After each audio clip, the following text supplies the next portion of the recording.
What does Stalin mean for our country and the world today? In this film, we will deliberately avoid discussing Stalin's personal life. We will not talk about his principles or strong-willed qualities. It's not about his abilities, his phenomenal memory, his reading ability, or his great desire for self-education.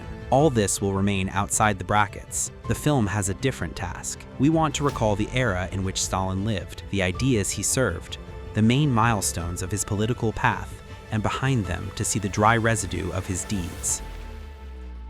Joseph Jugashvili was born in the last quarter of the 19th century. The time of great changes has come in the Russian Empire. More recently, serfdom was abolished, the old way of life was breaking down. The hard work of workers in factories and mill mills, the heavy burden of paying taxes, the disenfranchisement and need of the common worker, and the growth of social tension. These were the realities of Tsarist Russia. The situation in the country was heating up. When young Soso, the son of a shoemaker and a worker, began studying in the seminary, underground Marxist organizations were already active in Russia. 15-year-old seminarian Jugashvili gets into one of these circles and gets carried away by revolutionary ideas. The year is 1998. Joseph Jugashvili joins the Tiflis branch of the RSDLP. He is engaged in propaganda and party journalism, creates printing houses, organizes demonstrations, strikes, and stakeouts, forms combat squads and party committees, gets money for the needs of the party, gets weapons, participates in the elimination of provocateurs, organizes expropriations. By the time he met Lenin in 1905, he was an experienced and seasoned revolutionary. The clarity and definiteness of Stalin's political views can be traced already in his early works and articles. The time has passed when they boldly proclaimed united and indivisible Russia.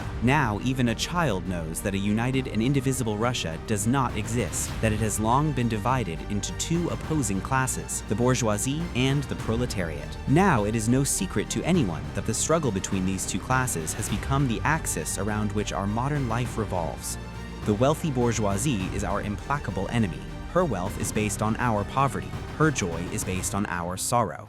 The First Russian Revolution is being defeated. During the years of reaction, Stalin together with Lenin waged a struggle against the Mensheviks, liquidators, and Otzavists, who were destroying the party of the working class from within. Lenin appreciates Stalin's organizational skills. At his suggestion, in 1912, Stalin was elected in absentia to the Central Committee of the party and placed at the head of the Central Committee's Russian Bureau. He directs practical party work in Russia, edits the newspapers Zvezda and Pravda, and constantly writes articles for them. He has been arrested 8 times, exiled 7 times, and escaped 6 times. April 1917, the monarchy has fallen. Lenin returns from exile. Stalin supports Lenin's policy of armed insurrection, is engaged in its organization and preparation. A revolution cannot satisfy everyone and everything. It always satisfies the working masses with one end and strikes the secret and obvious enemies of these masses with the other. Therefore, it is necessary to choose, either together with the workers and the peasant poor for the revolution, or together with the capitalists and landowners against the revolution.